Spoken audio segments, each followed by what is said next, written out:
utamuona na sura, utaona hiyo visiano mzuri, utaona hizo mademons, utaona hizo majini zenye unasikianga nazo zinakuambia twende bwana. Kwa sababu kila tendo ambalo mtu anafanya halitakuacha hapa duniani.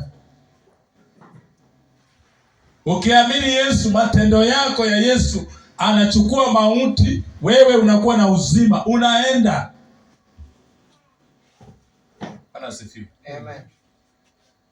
Na viki kama unaenda unaona. Unaanza kusimama sema ndugu. Sisi tunaanza kulia ndugu. Pastor Kabaya usiende. Ndugu msiharibie barabara. Jameni. Mwache kuomba hivyo.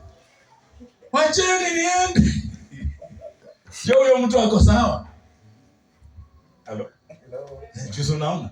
Juu ukiona uzuri wa mbinguni huwezi taka hata mimi nikuombee urudi. Tafadhali, ndugu, niacheni niende. Kwa sababu you are saying good. Lakini wengine ndio unapiga mateko na ngangana wanasema why. Yaani uko na pambazi mandi. Unataka urudi nao jamaa wamekushika.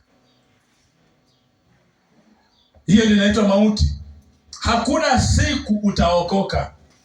Hakuna siku utahubiriwa na Pastor Mbele kwamba pokea Yesu. Mambo yako yameisha. Nini inaitwa kwamba mauti? And you will be judged from pain to pain. But those who believe in Jesus, they will have life and life. Life after life.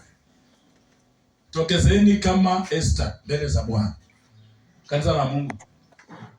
Tokezeni wakati Mungu anatutegemea hapa duniani, tokezee kwa sababu ya ufalme wake tufanye. Tuache aibu, tuache ugoigoi, tuache kuona kana kwamba ni hasara. Tukuje kwa imani vile mnakuja hivi na tushike neno tuende mbele, maana taji iko mbele yetu. Simama.